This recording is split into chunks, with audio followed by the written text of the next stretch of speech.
says pause, stop recording. So I guess it's recording right now, Yep, right? it says it's recording on top. See it up on the top left Oh, corner? yes. I had something else over it. Okay, yep. Wonderful. So where are you from, Gary?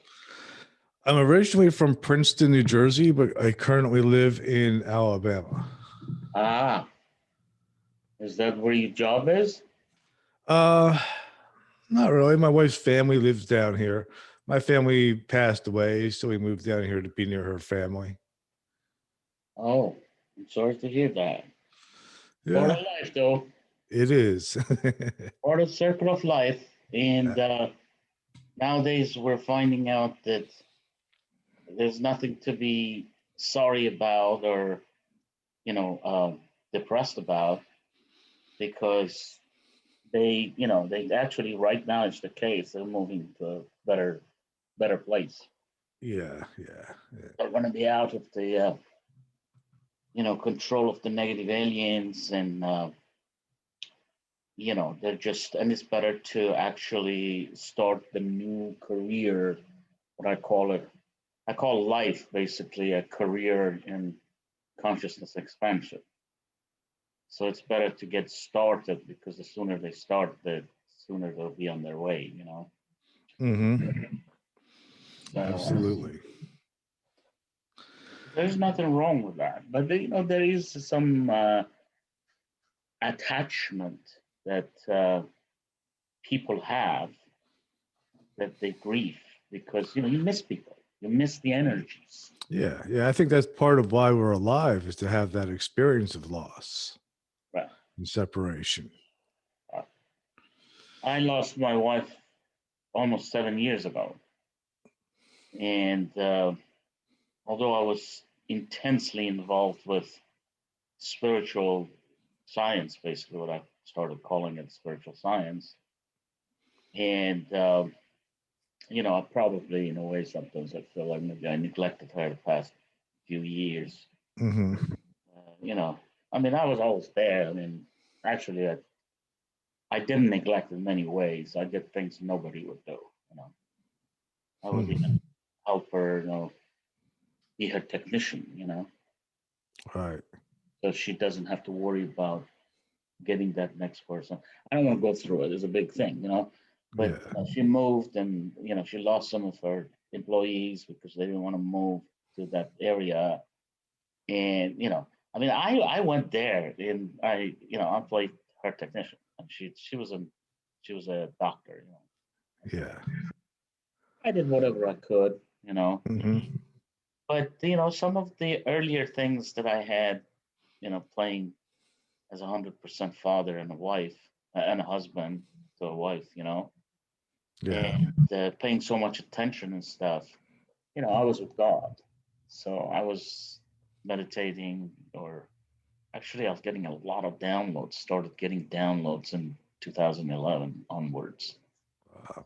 and I couldn't even understand it. Some things would come to me, like when I was in Spain, I could have sworn it was coming to me and saying, "Write, write." I said, "Write what?" It says, "Write," as if I have to write the new Bible. Something like this. And I couldn't even believe it. I've never been a religious man. So, anyway. That's interesting. Yeah. You ready to get started? Sure, we can go on. All right. So what I'm going to do is I'm going to play the intro, and I'm going to introduce you, and I'll sort of jump right into it. How do I pronounce your last name? Is it Sarfarazi? That's perfect. Wonderful. All right. We didn't massacre it. Well, my last name is Cacciolillo. So. Is that, by the way, what kind of name is that? Is that Italian? It's Italian, yeah. I speak Italian too. So. Great. All right. So, I want to hit record. I'll play the intro. We'll just jump right into it because we got a lot to cover. Wonderful. Looking forward to it. Me too.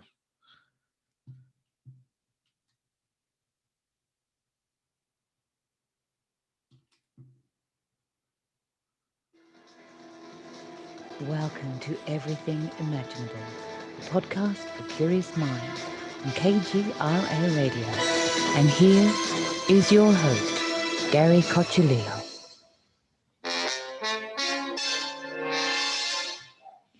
Welcome, everyone, to another episode of Everything Imaginable.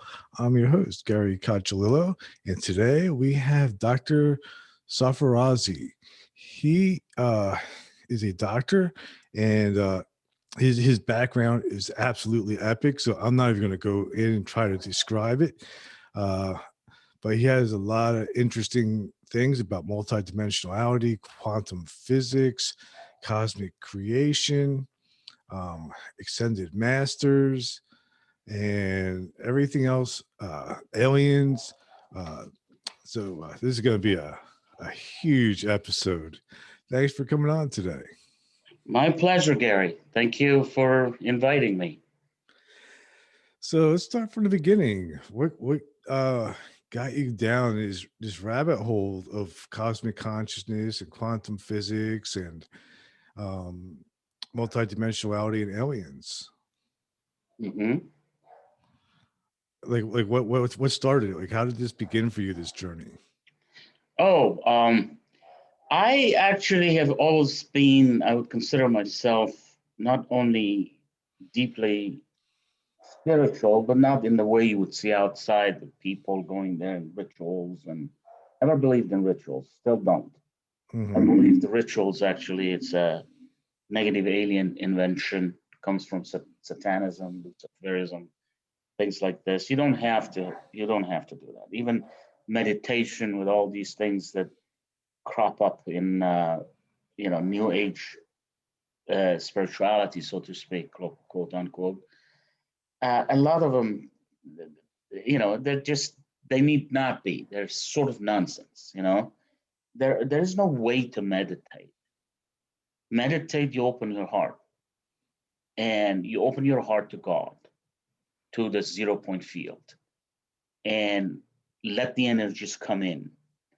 And it has been very, very difficult for us throughout the millennia, because the negative aliens, the first thing I would say, their first strategy had been to disconnect us from ourselves, from our inner spirit, which is a reflection of God. Is actually, if you want to understand what a spirit is, it's really quantum of energy, wave of energy. Mm-hmm. And that quanta of energy is a constituent part of God. So, in other words, what you do, you actually experience life through what we, say space-time, dimensions, but you're really a constituent part of God, and with you, God itself is experiencing life.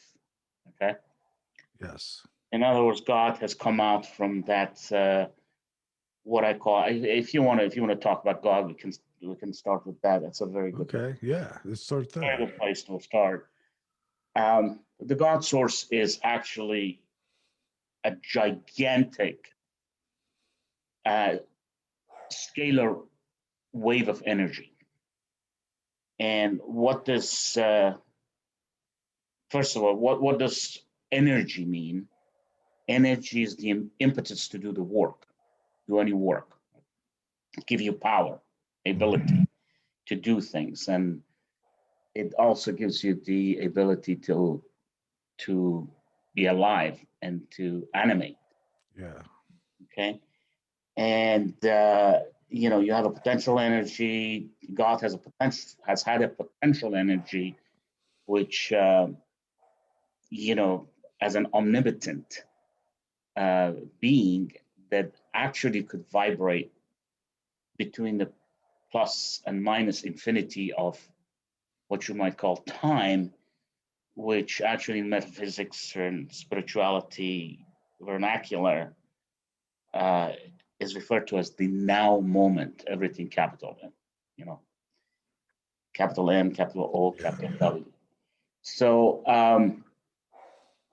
basically we are, the best way you can say is that we're self-similar holographic aspect of light light of God, God Mm-hmm. that is light. And again, we can talk about that too, what that exactly means. And as far as the wave of energy is concerned, it's very, very intuitive what wave is. Look at an ocean. You see the wave of water, you know, sound wave, light wave. These all carry energy, and they're actually reflection of that holographic aspect of God's existence. So, and what is scalar? Scalar means basically, in terms of physics, or you can call it wave mechanics. What that is the it's a stationary wave.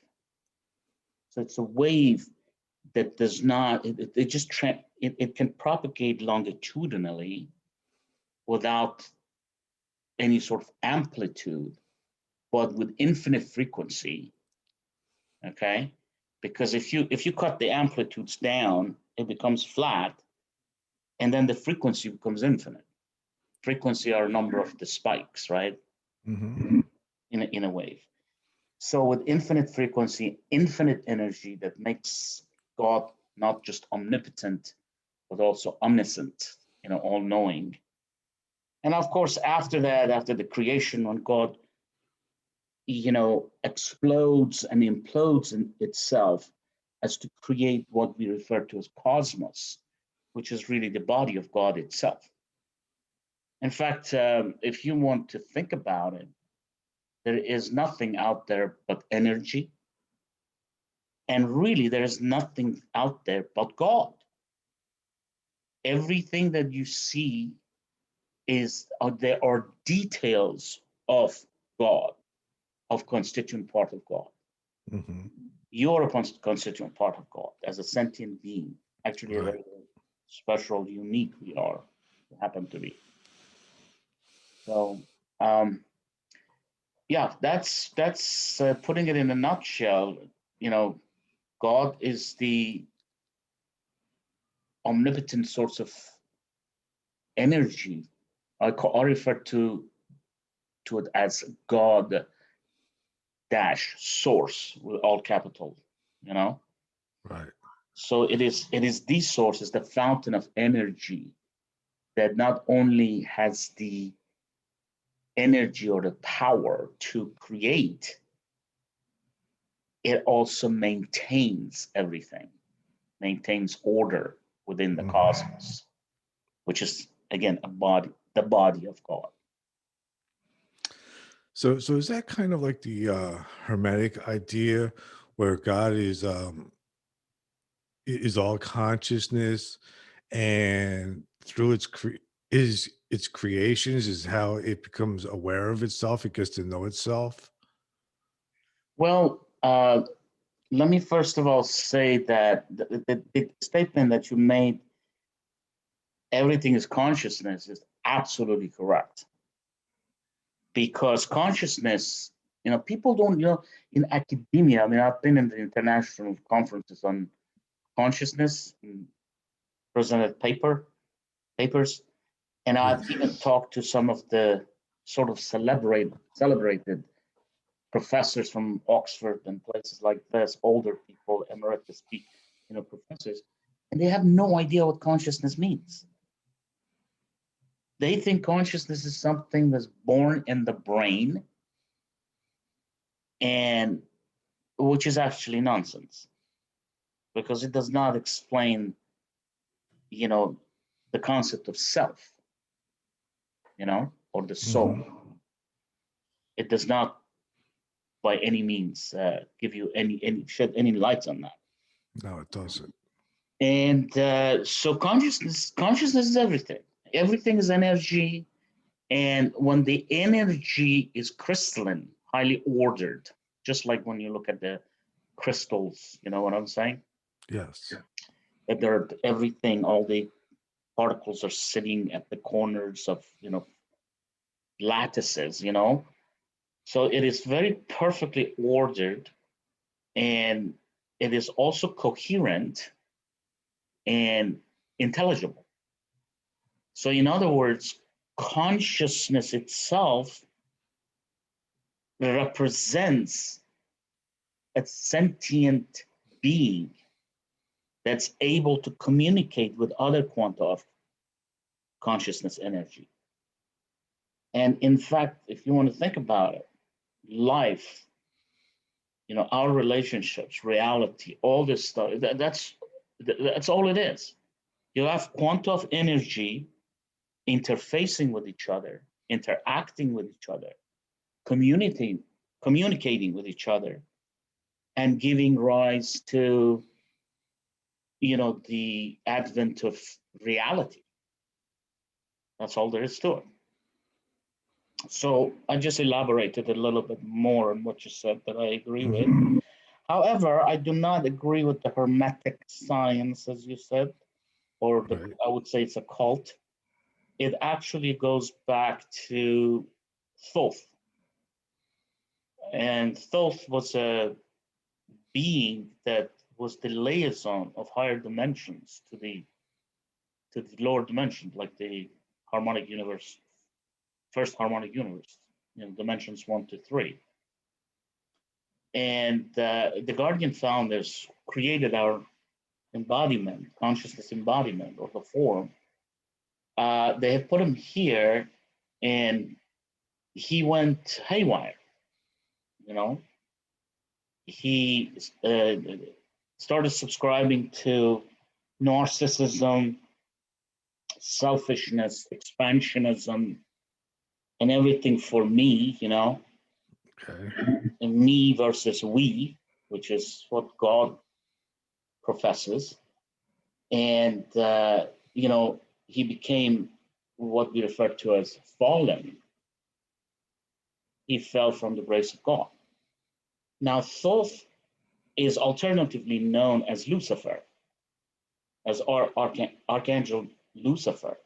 Mm-hmm. So he actually, after, he started lying to the Guardian founders about the condition of Earth, or, HU1, Harmonic Universe 1. And he went and became a cohort of negative aliens who were already fallen for billions of years.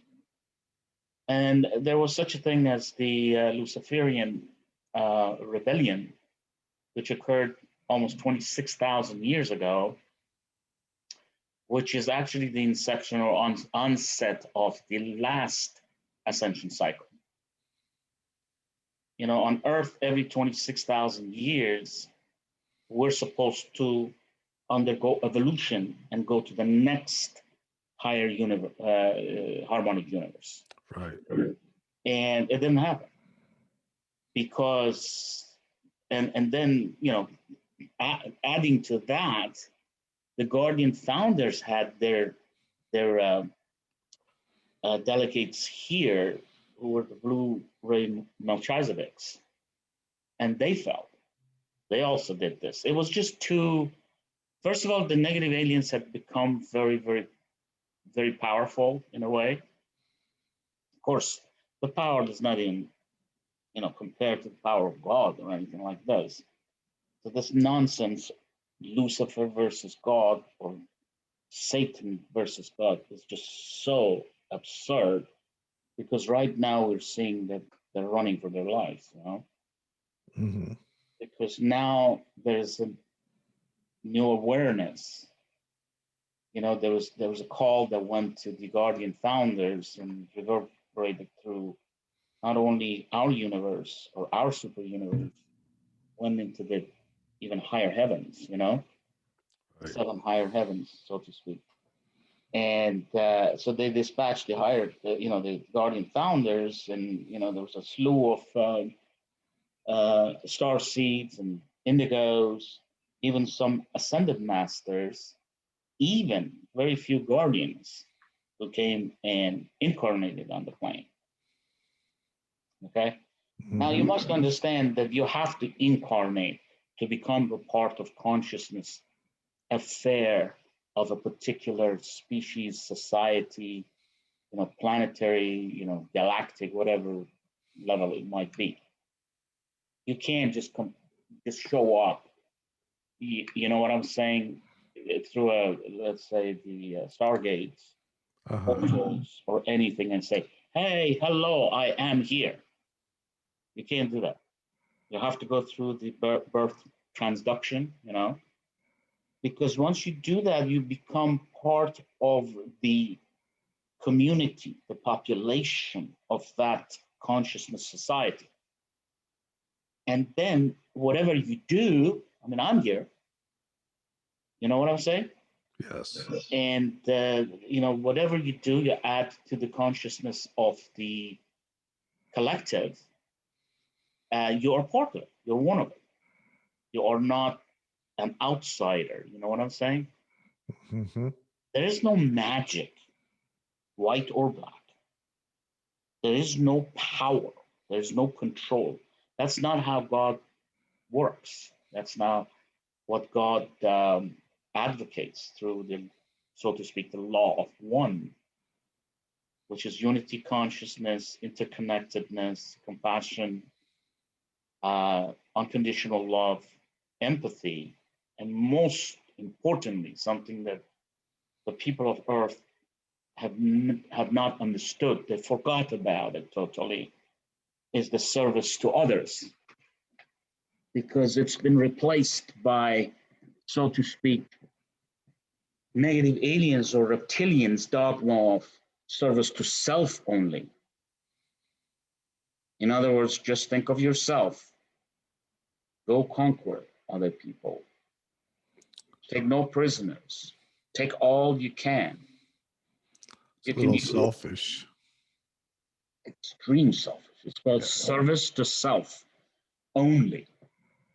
And that is the most characteristic of the negative aliens, who through this mind control that is actually dispensed through AI, artificial intelligence machinery, and they have corrupted even the people of Earth, were, they're supposed to be angelic, orphan, crystalline consciousness beings, or what you call Christos, which is, again, in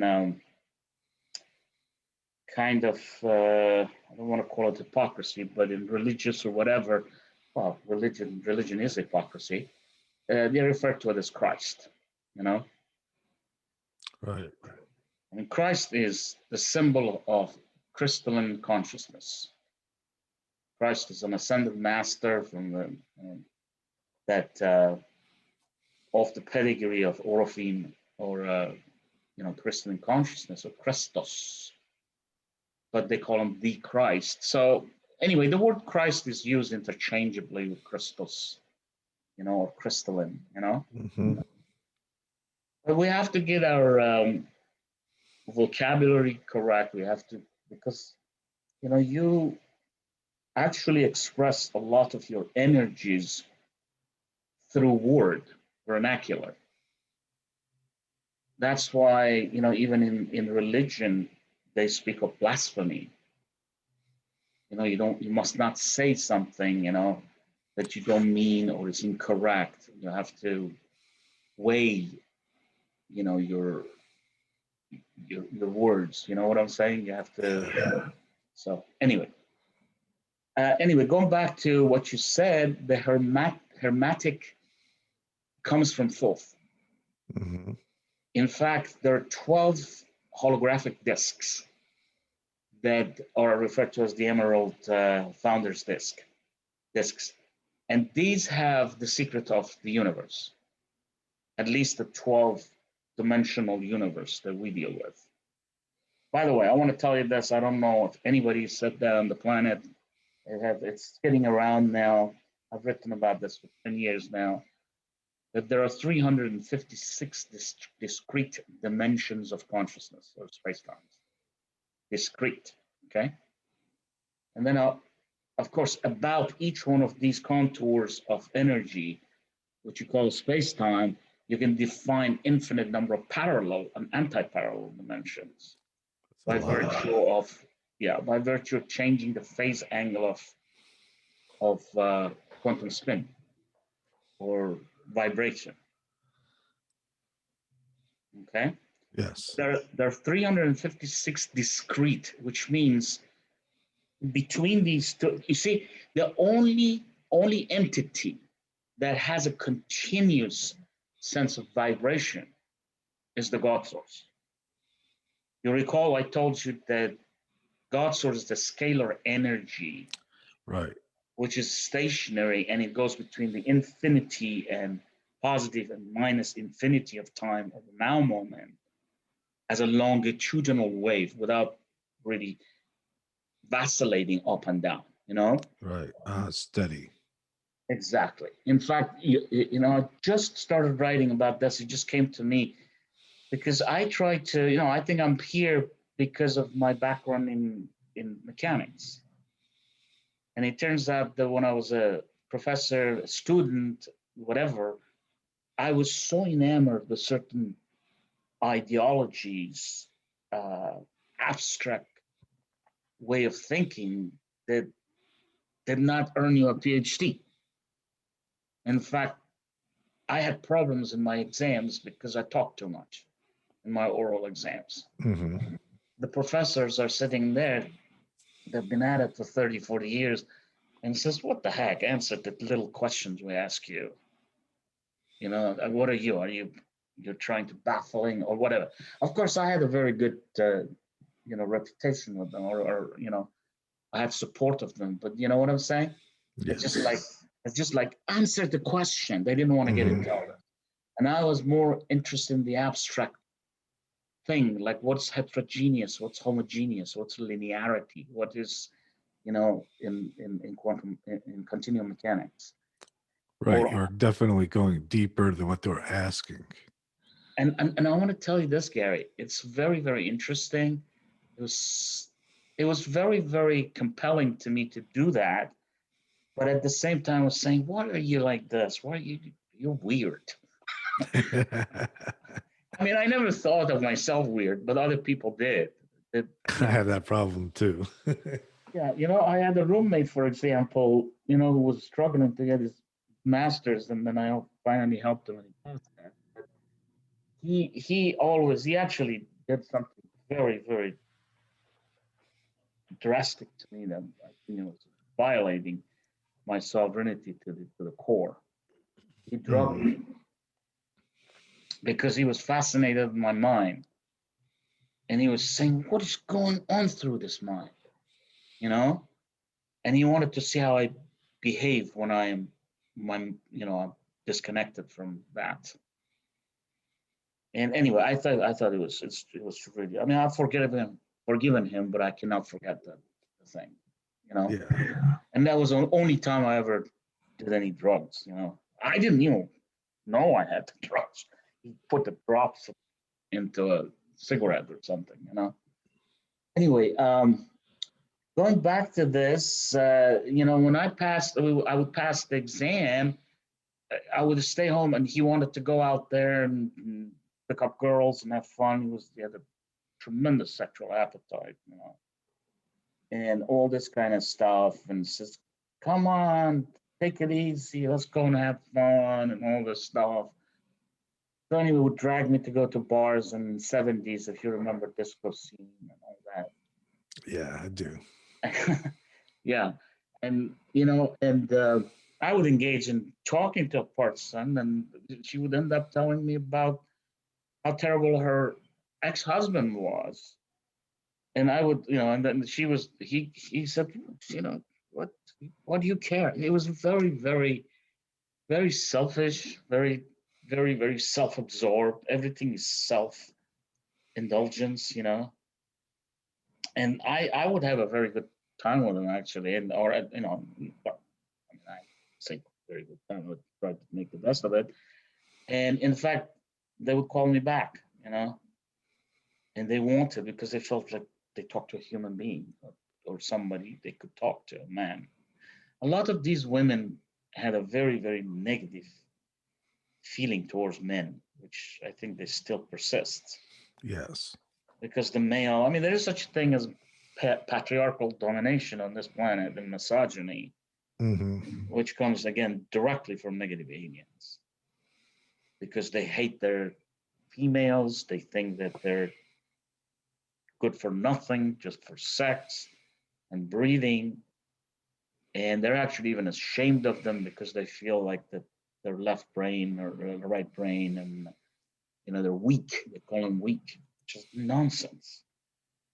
You need that female energy, feminine energy,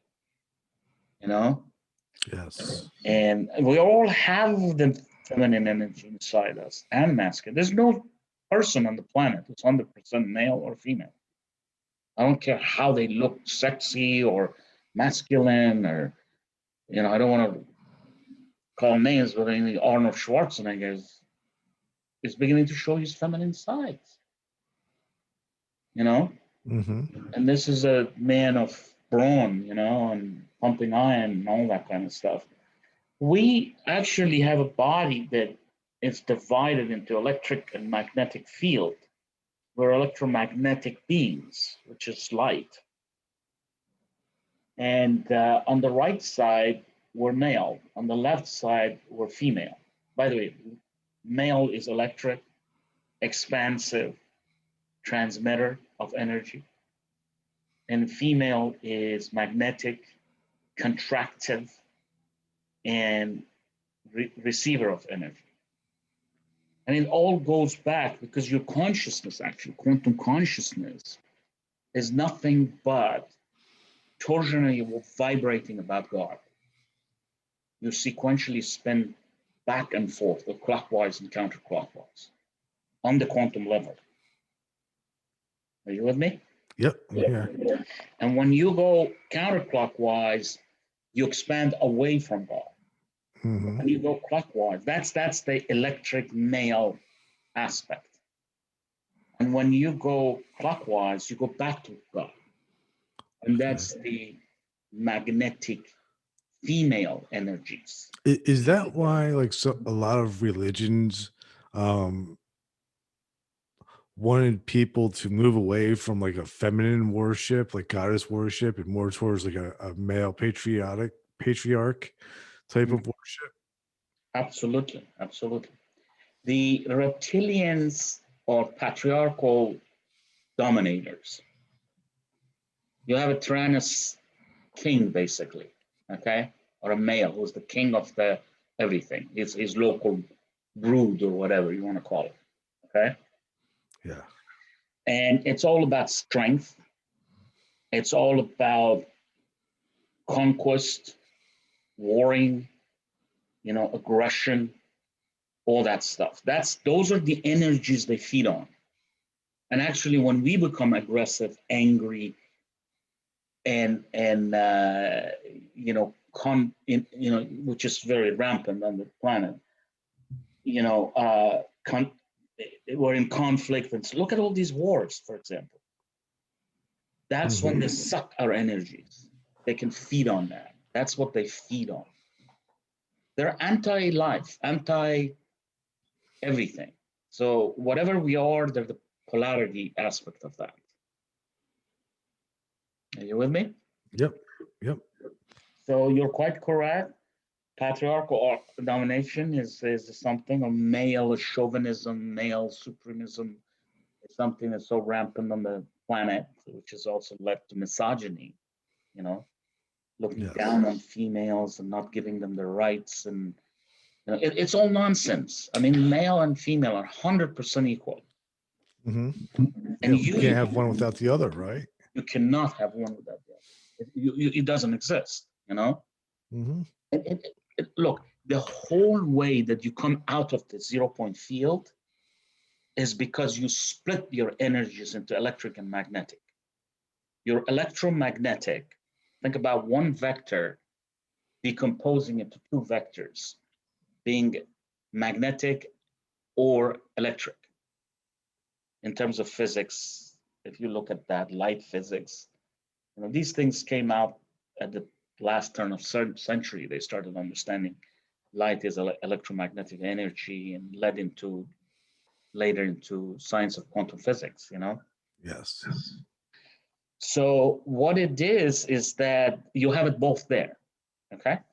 Now what happens is that why you know, appear as a male or female form is because you're dominant on one form of energy rather than the other.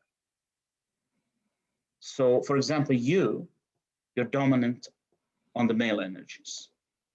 Okay. Right. Mm-hmm. So I don't want to guess, but you know, and people, you know, they've messed us up anyway, the negative aliens.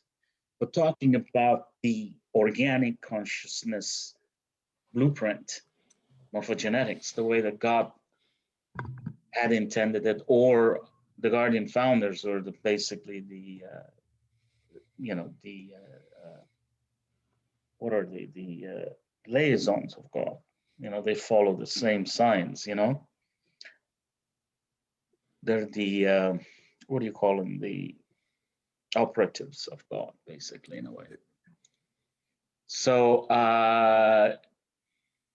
you are once you are more male, then genetically, when you come into congealment, you know, and your core manifestation body, or your body basically, you know, develops, you know, sexual organs that are internal or external, and gives the women a different type of characteristics, which is, you know, basically they're more curvy, you know, and there's a reason for that, you know. To feed the babies, you need breasts, and to give birth to the baby, because it happens that the female give birth to babies, right? You have to have a, a bigger hip that would accommodate the baby, you know, develop the baby nicely inside. And this is why you find that some of the women who are actually pretty and very skinny and all this stuff, they can't have babies because they don't have a big enough, you know, structure to deal with it in that part of the body, you know. Yeah. So, and also at the same time, I think some of these might be exasperated by the negative aliens' mind control programming, which are all kinds of that, you know, sexual misery and all kinds of things that they have done, gender splitting, gender confusion. These are all like subroutines they've written in the holographic,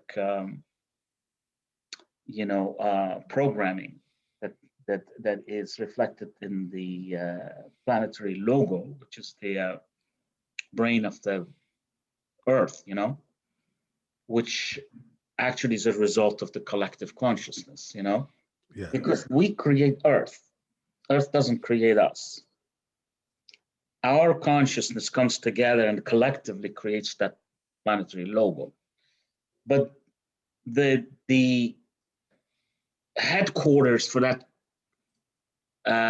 what is it, collective consciousness is the grid. It's the planetary brain, right? So that's why I'm referring to it. By the way, we all give rise, as souls, we give rise to an oversoul, which is Gaia, or Mother Earth, you know? Yes. So, I mean, Mother Earth is an entity just like us, except it's not made out of the same sort of flesh and this. And by the way, a lot of this stuff is holographic anyway, you know? It's for experience. Mm-hmm. You can't take yourself to, people take themselves too seriously in terms of physicality. Definitely. They think it's all blood, skin, flesh, and blood is very important because that's the essence of your energies, carries your energies. But you know what I'm saying? Mm-hmm. They're all over you. Oh yeah, that's one of the reasons I do a lot of episodes on out of body experience and near death experience, because I think it just helps people realize that you're not just the body. Actually, Gary, you can look at this very scientifically, you know.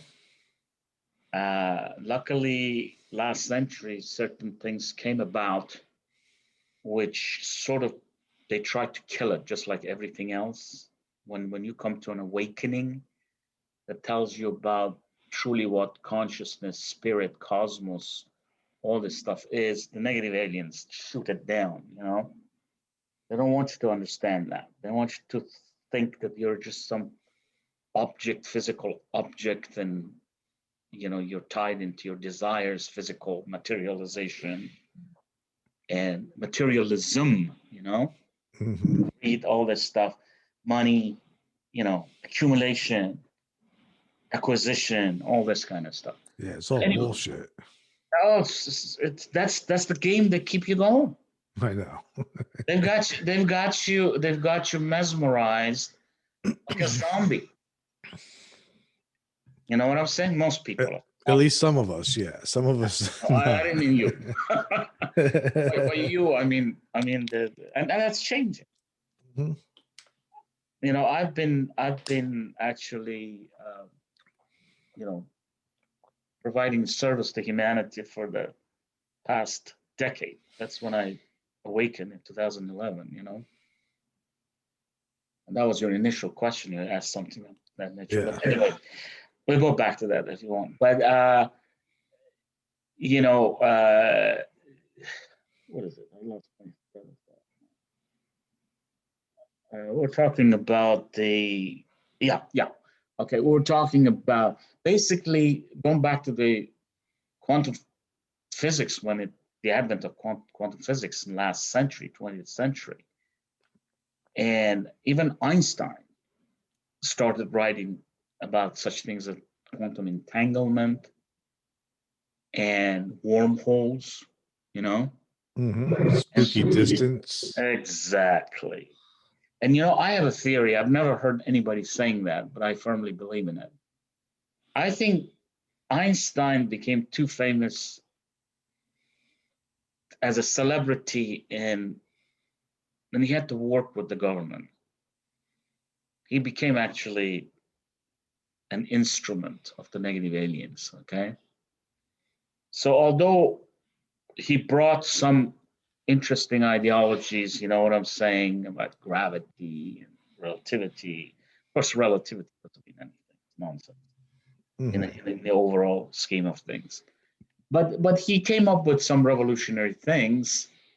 And then for that, I think a lot of people, like Rosen or this or that, they wanted to write papers with him because they would get famous. Yeah. And I mean, he had a paper on quantum entanglement that he co-authored with somebody else. He had the wormhole theory with Rosen, what is it? What was it called? The bridge, Mm-hmm. And so what happened, I think, right there, he possibly shut himself down. Because whether it was some kind of hypocrisy, religious thing, calling spooky thing at a distance, and all this stuff, it shows limitation.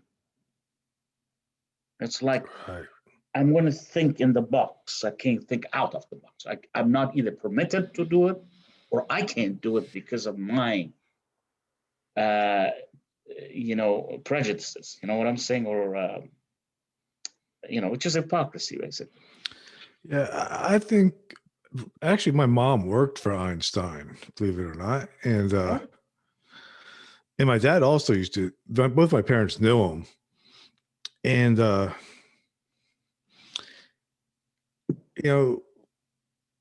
he was I think the stuff that was made public was somewhat different than some of the stuff that he personally believed, is basically what I got from my mom.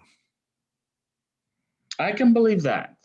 But whether he sold his proverbial soul or not, I have a tendency to say that yes, he did. But maybe he couldn't function because one day is this, next day you end up hanging yourself in the so to speak, or purportedly in some dilapidated motel with some prostitute at your side or something like that. They've done that to a lot of discoverers and all this stuff, Mm-hmm. So he just wanted to take the easy way out and the successful way out, and meanwhile, have a chance to work and all that kind of stuff. But anyway, the bottom line is that he knocked at the door of multidimensionality. Yes, he did. What I have introduced as interdimensional physics or interdimensional mechanics mostly. And he was afraid to look beyond that. So, a little peek through the window and then close the window, you know? Everything that we really are, that, remember I said that we're unique? Yes. We're unique, I said. It's because primarily we have two things that other species on this universe do not have, because we were chosen. In fact, the reason that we've had so much problem, agony from the negative aliens, reptilians to start with, is because they hated us. Even there were some others, such as the old Anunnakis and all that they thought that there was favoritism towards humanity. Okay? Because we have a 12D crystalline DNA strands that's very unique, which means we can exist in all 12 dimensions simultaneously, which makes you a multidimensional person. Okay. Right. The other thing is that we have, of course, the propensity for consciousness expandability, which, evolution does exist all over, but ours is very, very structured. And if remember, we talked about every 26,000 years, you go to the next harmonic universe, next harmonic. And I think the intent was that the Guardian founders were these light beings from higher dimensions, 13 and up. And they created us, they came in here, they seeded us, and, going with Ra and even Melchizedek and, bunch of different beings that, we could go through the names, but, and so they did this hoping that someday humanity is going to expand. In fact, what they did, they parked us in the fifth dimension, okay, with 5 strands of DNA being activated. And they gave us the task to do the rest ourselves. In other words, they assembled the DNAs there, strands there, but they were not activated. They were all dormant. Right. They were sitting in chromosomes, So we were supposed to, experiment in the space-time, experience life, enlighten ourselves, and consciously grow our frequency, our light quotient. And once we get to a threshold, then voila, we'll go to the next harmonic universe. Okay? Which entails actually your embodiment changes. For example, we were not purposed to come to the first harmonic universe at all. This is a fallen state,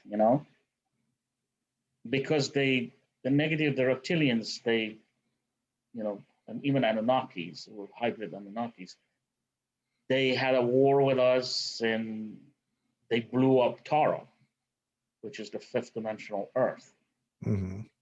And then all the, not all of it, some of it, most of it, a lot of it, got scattered, the energies, the quantum of energy, and, passed through the Sun Stargate, which is the 4th Stargate, Universal Stargate.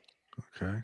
And it came to this domain, which is the first harmonic universe, dimension 1 or 2, 3.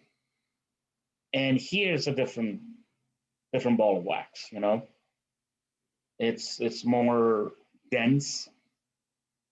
Time progresses much slowly. Okay, that's why we're slower. Have you heard you say the guy is slow? Yeah.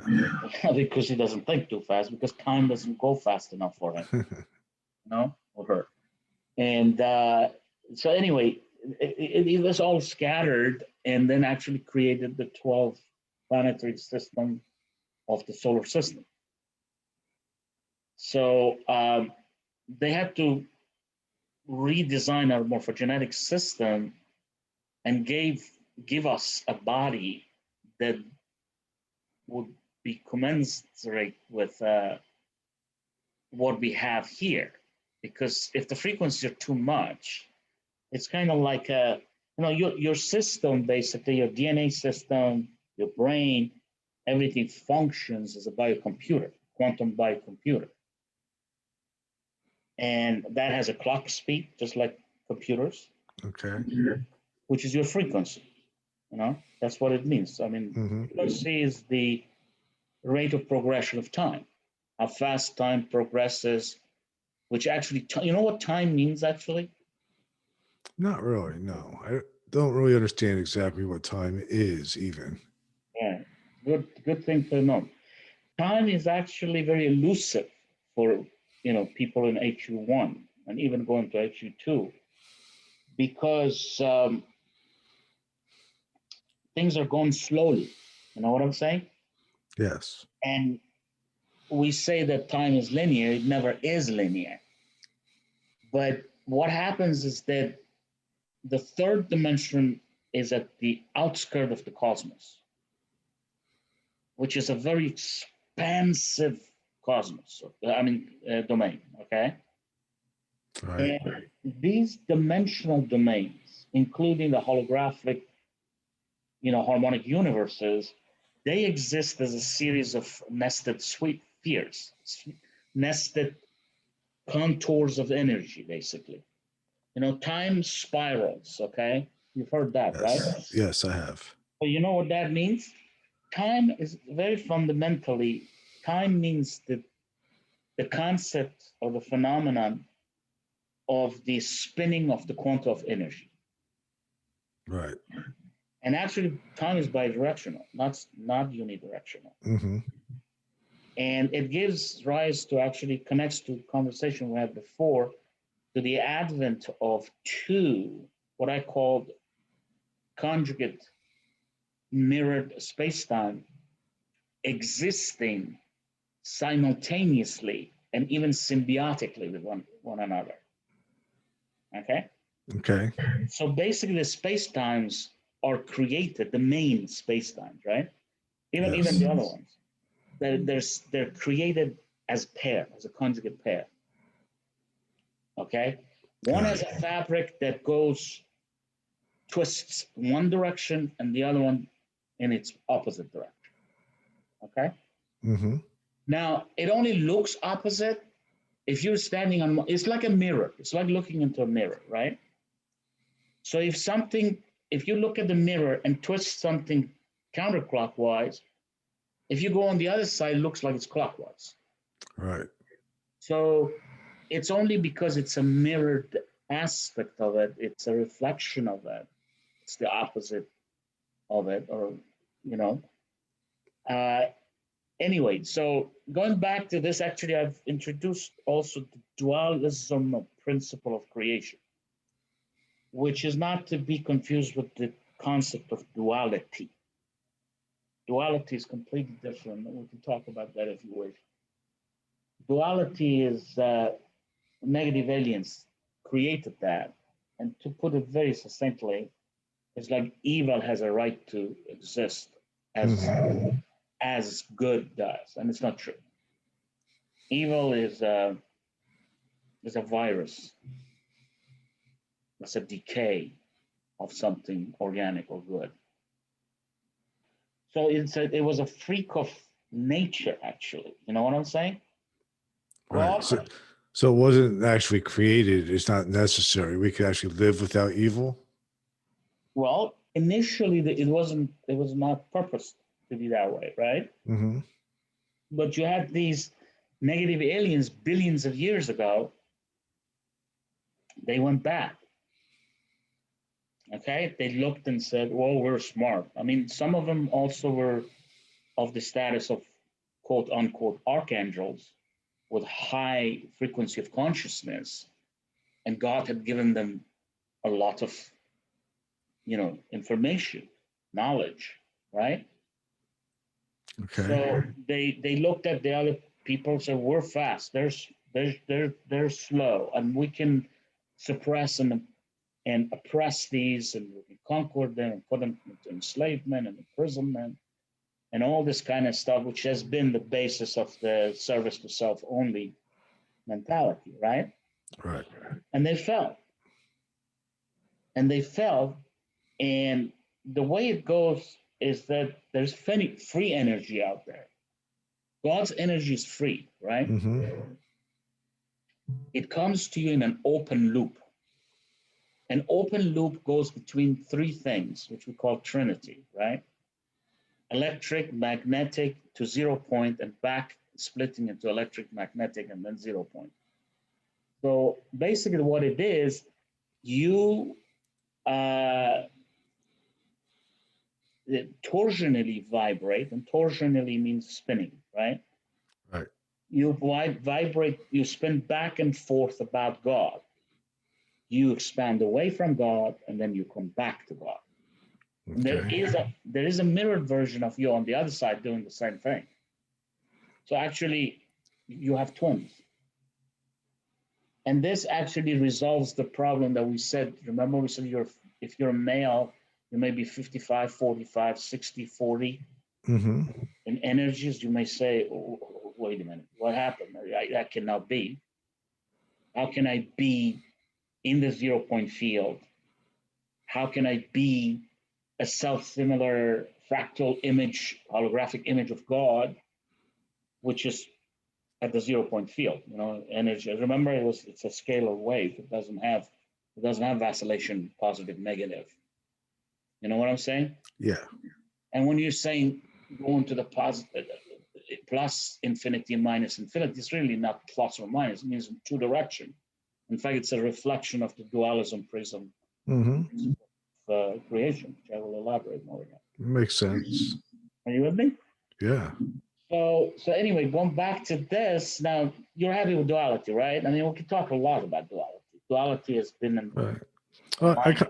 I like where you're going now. This does make sense to me that there's two versions, and one might be 55% male, 45% female, and then there's a reflected image, which would be 55% female, 45% male. Exactly. So what it is actually brings up a bunch of things we've discussed in here or introduced, is that you have a twin self. Yeah. Your twin self lives in what I introduced as a conjugate mirrored space-time that you live. Right. Okay, which is actually space-time that appears as if the quantum of energy is spinning the other way. Mm-hmm. But since there's a wall in time, a mirror, are you with me? In fact, it's doing the same thing as you're doing, but it looks like from this side, it looks like it's your opposite. And from the other side, it looks we're the opposite. Yeah. This actually gives rise to the concept of matter, antimatter, which I introduced. Of course, the name antimatter existed, but I had to really understand where that comes to all this. To spirituality, consciousness, quantum consciousness, all that stuff that I introduced. I introduced the concept of sentient vibration. And so basically matter, the quantum of energy go in one direction, spin in one direction, which happens to be actually external. So it's counterclockwise. And the way to understand this, think about a wine bottle. If you twist the cork counterclockwise, it has a tendency to come out externally, correct? Correct. But if you do it clockwise, it has a tendency to go back into the bottle, right? Yes. And so this is also, you can always remember this wine or champagne bottle as this reflective mirror or wall in time that we talked about. So basically, you have a world of matter, you have a world of antimatter. Since there is a wall in the middle, the mirror is in the middle, you never meet. Is there a way to break the wall or go through the wall? Can't break. The only thing that it does is you can spin back towards the center to the 0 point field. That's the 0 point field, the mirror itself. Okay? And once you get there, then you have both positive, negative, male, female, electric, magnetic, and it becomes electromagnetic, it becomes light, and it becomes androgynous in terms of gender, if you want to talk about it. Right. So now it makes sense. So if you're 55-45, your twin is what? Is 45. 45-55. If you're a male, it's 55-45. a female then, right? Your twin. This is why it's conjured the thought of romanticism with your twin self and stuff, which is total nonsense in this new age. You know? Yes. It is something that doesn't even meet you. It's on the other, it's in a different space-time. It's on a different realm, you know? And the only way you can meet is if you come into the middle. And once you come to middle, it's called sacred marriage. It's called hieros gamos, which means marrying God, because you go inside God, you become God. So how do we achieve that? Oh, it's happening now. It's going to be happening. It just happens naturally. There's nothing that we can do to accelerate it. It's getting accelerated. See, we've been suppressed for millennia, at least 210,000 years by the reptilian negative aliens, which means how many? 8 times of 26,000 years we have not expanded and gone to HU2, HU3, etc. That's twice as much as we would have been out of the time matrix. Are you with me? Yeah. We would have been much further. We would have been much further along. Exactly. And so, I mean, we've come in here to experience the bottom universe, which is at the outskirts of the cosmos. And we've come in here to learn and evolve. Now, evolution is really a process of self-discovery, because you come from God anyway. But you don't know. But you don't know. You have genes that have the information, the knowledge, but they don't open up. They don't activate. You have to activate them. Now, initially, 5 strands were activated, so you were in the 5th dimension, and you had to activate 7 of them to have 12th dimension, and then beyond that, you would go out of this physical universe. Okay. You'll get to the next level, which again, this is something people don't realize. I've never seen anybody understanding this or saying this. There are really 7 higher heavens. Now, the metaphysics has talked about that. And you may see it in spiritual literature or whatever. But what they don't understand is that those 7 higher universes, there's 7 times 12 dimensions. So it's a stack of another series of 12 dimension inner to the 12 dimensions, and inner and inner. And as you go inner and inner, you get closer to God. And this is another principle that I introduced, referred to propinquity, means closeness to God. Right. So as you get closer to God, your frequencies go up. So time goes much faster for you. Your light quotient goes up. It's kind of approaching the candle that gives you light. Right. The source that is giving you the light, right? Mm-hmm. And of course, if you can go ever to the center of that candle, you have infinite frequency. Right. And the light is as bright as it can. So if you look talking about a light quotient, comparing every light to the light of God, it becomes 100%. Mm-hmm. Are you with me? Yeah. So anyway, It's interesting, like when you just mentioned, that there's these 12 universes, each one with like 7 other ones associated with it. Because when you do the math, it comes out to be 84. yes, and I'll explain that to you. That's wonderful. And 84 is an interesting number because 8 plus 4 is back to 12. Yeah. Also, I know like in a lot of esoteric philosophy anyway, 8 would be considered like infinity and 4 would be like a number of stability. Mm-hmm. That's when you get into the pure energetic realm. What physicality means is that the quantum of energy, okay, there's another thing that I have introduced is the principle of free flow versus congealment. Mm-hmm. And this, you know what congealment means, right?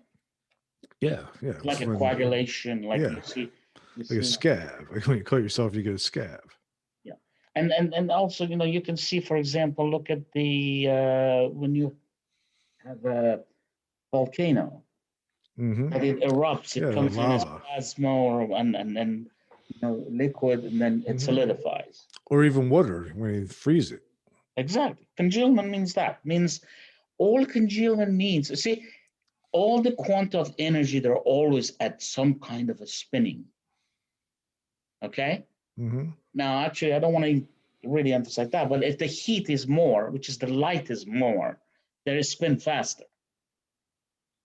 And spinning faster means frequency.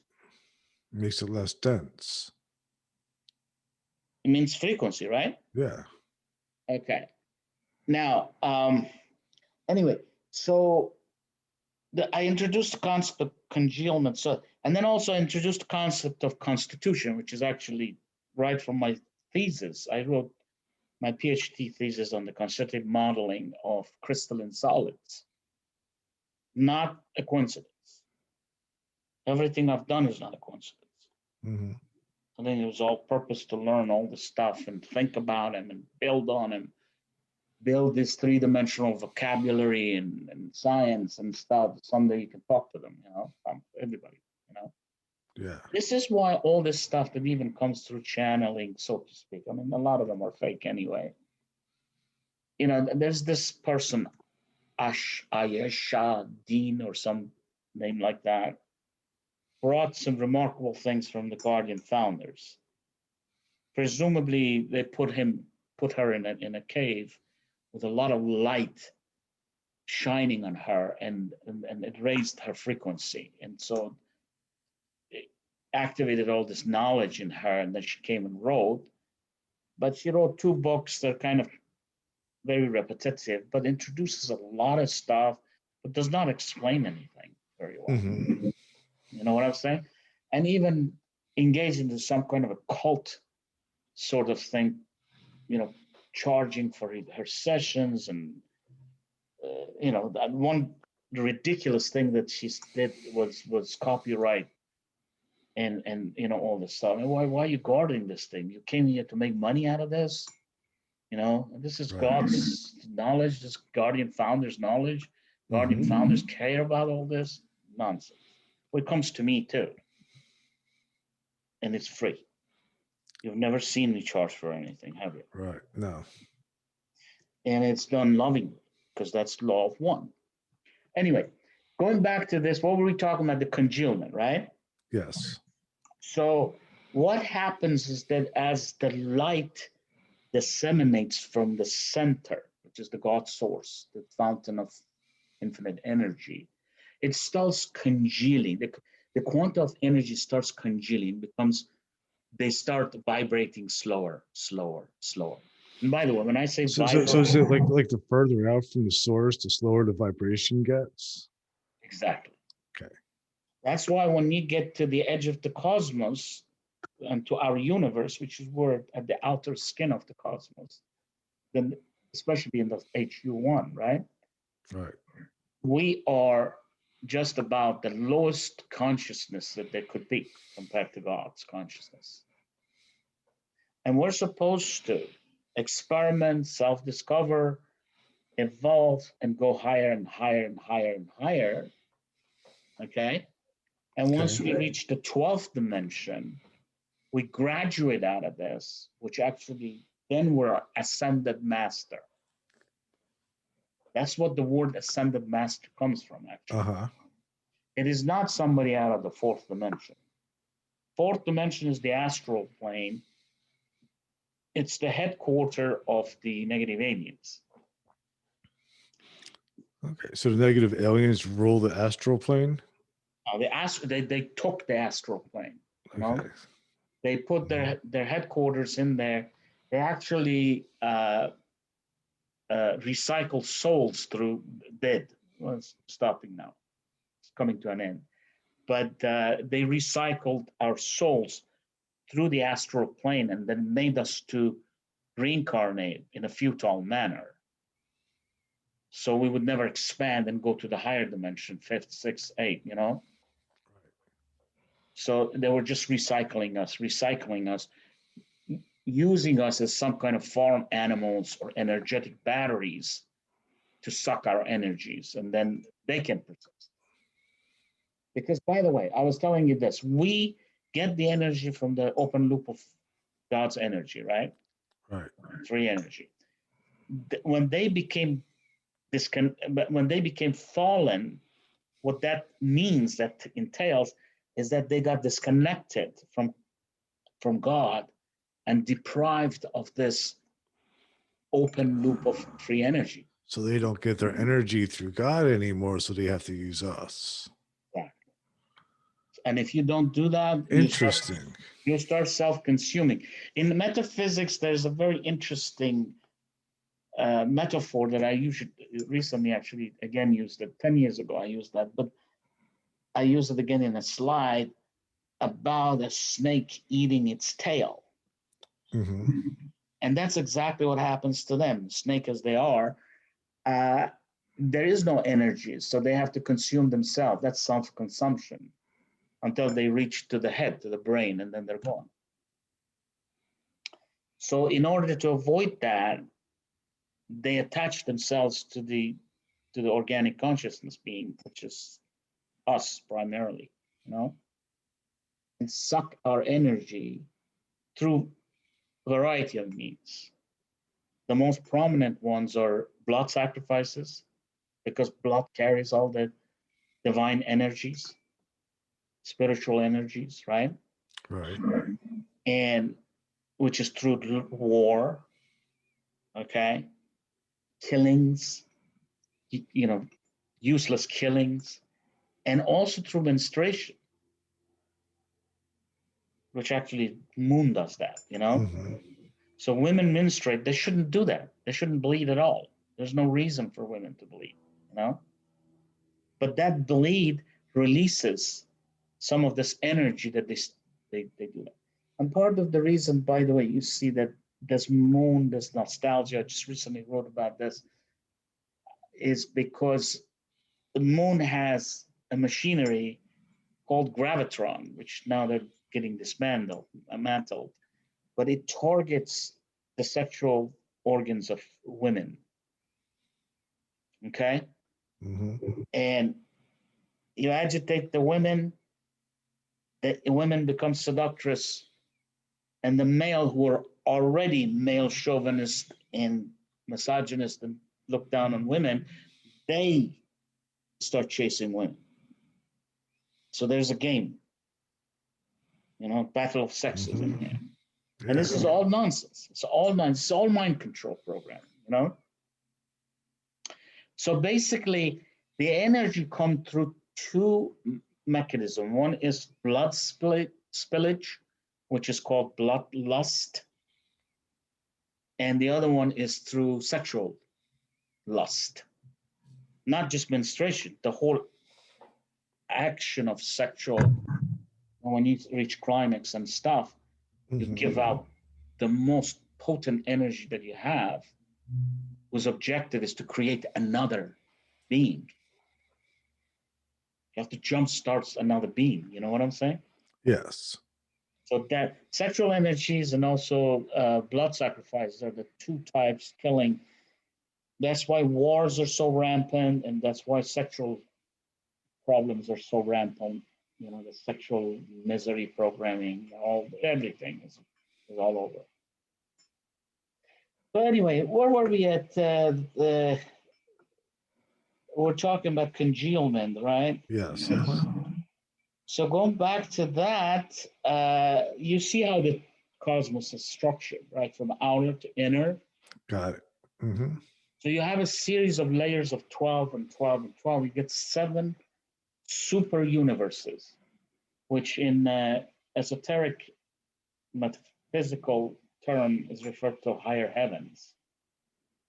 And what they don't know is each one has 12 dimensions. As you said, there's 84. Right.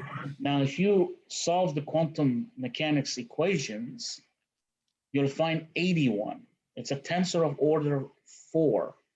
Each tensor, which is a trinity format or 3 dimensions, three measures, if you put 3 to the power 4, you get 81, not 84. Okay? And the reason for that is that there's one last harmonic universe at the end of it, which you get into the energetic terms. Full energetic. No. Okay, by the way, I want to tell you this. When you congeal, you reach to a point, you know, the energies congeal, you get to the lower dimension from 356 to 55, 54, all the way down to 84. But they're free flowing. They're still energies. It's all pure consciousness. Are you with me? Yep. So it's all pure consciousness. But once you hit 84 and then go down to 81, they congeal so much that you start forming particles and antiparticles. Particles, you know, in one conjugate space-time, antiparticles in the other. One in matter, the other one's antimatter, right? Right. So once they do that, then you know, you get manifestation.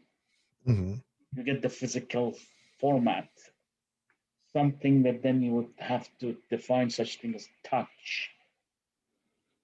You know what I'm saying? Yeah. It's not all just about holographic, which is light and sound, vision and sight. You can get into a host of other different things, which, you know, taste, touch. Mm-hmm. And what's the other one? Smell. Right. You know, your sense of smell. Anyway, olfactory, they call that. Anyway, as you go down, they congeal more and more. You get thicker particles, more congealed particles, heavier particles. So what happens is that the energy, part of the energy converts from free flow to congealed. And more congealed, more congealed, more congealed, until you come all the way. So the first harmonic, the first, well, actually the seventh super universe is pretty light, right? Right. And gets even lighter as you go down. It gets even lighter as you go higher in its dimension, or gets more dense as you get to the lower dimension, right? Mm-hmm. And the next one the same, but the whole next one is even denser than the other one, until you get to the densest one, which is the first super universe, which is supposed to be the first heaven, higher heaven. So these stories that you've had about Eden being heaven and all this stuff is actually correct. It's before the negative aliens had invaded it, you know? Okay. So we're trying to go back to the God's worlds now, the 7 God's worlds, basically, 7 layers of God's world, 7 higher heavens. And the negative aliens are getting evicted. Okay? And they're getting evicted because, they might have come across all this AI technology by stealing God's mechanics and all this stuff. But it's nothing compared to what's in there, God's mechanics, right? Right. In fact, you have the aurora being that are coming from above, 13th dimension. In fact, the next harmonic universe is opened up to us. We're supposed to have 12, and then 13, 14, 15 are the land of, or the domain of rishis, who are the overseers, the founders and guardians of our realm, right? Right. But recently, 16, 17, 18 opened up, which is unprecedented. It's never existed. And that's some knowledge not many people know yet. So they're bringing the light, and this light, it just eats up all this stuff. It's like a spiritual fire. It's destroying the negative alien machinery, all their parasites, shadow forms, demons, you call them, whatever, Right. It's cleaning the consciousness field. And they have been engaged since 10 years now, 11 years. Well, just about that. They're correcting all the stargates and So it's almost like an antivirus program, cleaning up the hard Absolutely. drive. Exactly what it is. Very good, excellent analogy, because the entire planetary logo is a biocomputer on a microcosm. Us are biocomputers, quantum biocomputers. And if you go further up, you reach to the Galactic core, which is the quantum biocomputer brain for the Navadan universe, the 12 dimensions. Right. And just recently, within the last couple of months, they dismantled the quantum biocomputer in the 8th dimension, which is the Orion, at the Orion. Mm-hmm. And that was their headquarters in the Navadan universe. They're being evicted and sent to a void.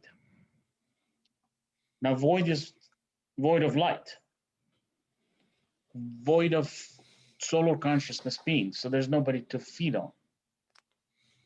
But they're giving their energies that they've stolen so far, and they put in their Moloch tanks.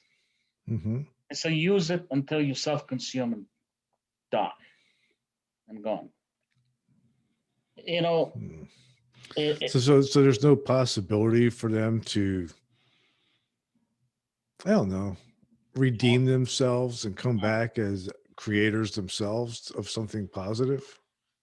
What I foresee is that they're going to be at each other's throat, and they're going to eat each other up, because they have a pyramidal structure with the archons on the very top, reptilians, and they dictate the lower and lower, and they take all the energies themselves first. They're the first feeders, Yeah. And the ones at the bottom of the base, they're the bottom feeders. So they're going to consume the bottom feeders, and they die, and this pyramid shrinks until nothing is left. So they really screwed the pooch. Yeah, well, they this is what you get with narcissism. This is what you get by being anti-God, anti-creation. Man, this is so absurd, Gary. God has created everything beautiful for us, right? Right. And instead of we enjoy this and be productive and creative and constructive and concentrate on enlightenment and learning and consciousness expansion and everything good, we go and attack other people and take their energies. I mean, that's low life, right? Right. I mean, all this example exists on the planet. When you look at these group of mafia or the group of this or that thugs, I mean, all these politicians are thugs, most of them, right? Right. Just because they have power, they go crazy. Instead of saying, no, I'm not going to, throughout my life, I've had so much ample opportunity to abuse or even take revenge on people, and I've never done that. And I always wondered again with myself, I said, you're weird. Why can't you hate people like everybody else hate people or themselves? When I was a professor, I'm going to tell you this story. You're going to like this. I would go to the class and I would get these real trolls. 18, 19, 20. And I saw that. I did that actually when I started my campaign, or not campaign, not, my teaching, this service that I started. I was, by the way, one of the first ones, if not the first one, who started teaching on Facebook. I changed the whole Facebook from what it was. Remember, showing your wife and kids and dog and gossip and social media, and which it still is to a certain extent. And I turned it into a classroom. Have you seen my sites? Yes, they're amazing. But they're just like a classroom, right? Yes. You got where you put the pictures, a slide. On the top, you have some discussion, then you have comments. A beautiful platform. Wish to God I had this platform for myself only. Not only, but like myself type. Yeah, early on. Yeah. Yeah, because there's a lot of this trolling going on. There's social media nonsense. People engage in nervous energies, and the negative aliens have used it as propaganda. Yeah. They put false channelings and false stuff. They give you a little bit of something that you can relate to, then they reverse it to use it for their agenda. And that is referred to as paltering. You feed them something to devour them. Yeah. And that's unfortunately that's the Facebook. And then also Facebook is run by them ultimately, because everything goes to cabal. So I've had horrendous amount of problems with these people. The first 2-3 times I developed and formed pages, they didn't have groups at that time. Groups actually came probably based upon what I did, because they wanted to just say group and go do the group, leave the rest alone. Yeah. But they dropped me 2 or 3 times. I developed beautiful pages and all this stuff. They dropped me and they said, you are using this Facebook for something that it was not meant to be. Okay. And then they would ask me, they interrogate me on the people, because I had so many people that joined because it was so refreshing to them. I collected thousands of people, and then they came in there and they said, who's this person? Who's that person? Who's this married to this? What's the name of children of that one? Good God. I'm not into that. I don't care. I mean, that's not what I'm doing. You know what I'm saying? They would show 6 pictures on the thing. You might have seen this because they did it to a lot of other people they wanted to kick out of the Facebook. And they would say, this picture, who's his brother? 6 pictures. Choose the brother that belongs to this. I mean, you had to go and look at that. And actually, at one time, I was so desperate, I put 3 computers in there, opened them up. So when they would ask a question, I would quickly go to there, search all those things. I was going to ask my son to help me this, to try to find who's the name of the brother, which picture appears on which site that would relate those 2 together. Oh, I did that. And then it's the funny thing. You're not going to believe it. I answered questions 100%. They still dropped me. They closed my. Finally, they lost the battle. So they lost the battle. They started introducing such things as groups, spiritual groups, which went viral. So I'm very, which is okay. That goes along with everything else. I'm an unsung hero in there, but I went through hell to get Facebook what it is. Nobody even knows that, except the people who stayed with me from the beginning, I guess. And anyway, so finally, but you know what they did? 2 years ago, I started talking about negative aliens. I didn't talk about negative aliens until 2018 because people weren't ready. They would get scared with all this satanism and this, and even satanism and stuff. I don't get into it right now even. It's not purposeful, you know. We don't want to have a horror story and, you know, stimulate their adrenaline. They already have exhaustion. I don't have to do that to them, bring more fear to them. But anyway, 2 years ago, I said, well, they have to know this. How can you go without not knowing about negative aliens? But you know, in 2 years, 3 years, look what's happened out there. You're talking to me. Yeah. I mean, go back to my interviews and stuff 10 years ago, 9 years ago, there's no name of negative aliens. I never talked about anything. I just didn't want to get it. It was all God, spirituality, and stuff. In fact, some of my older papers are a little bit outdated because it's actually getting back now. Because I talked about an organic consciousness scenario. Yeah. So when I talked about afterlife, Summerland, coming back to life, you know, afterlife and all this stuff, it pertained as if negative aliens didn't exist.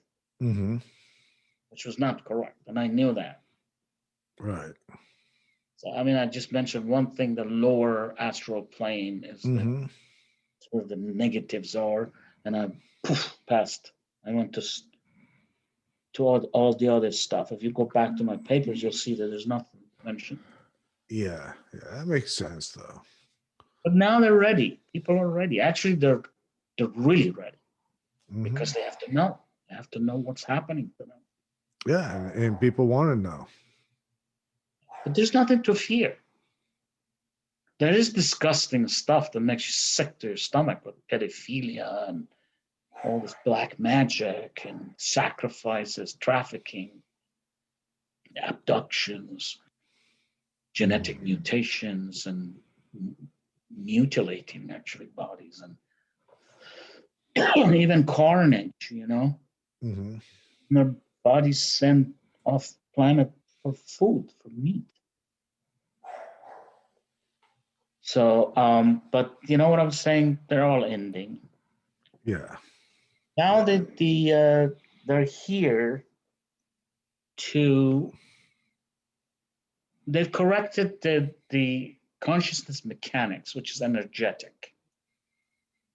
It's with the stargates and you know what I'm saying, things that are way above us. It goes into out of the space-time, you know? Yeah. Our space-time, I mean. So they fought this energetic war, and you know, for a while, and you know, and it's made them more desperate, of course, coming back with more vengeance to us, cheating. This is why this pedophilia is tremendously increased. 100 years ago, it wasn't like that. Because they want to get their last fill, you know? And, but now they're going to be concentrating on the political system, cabals.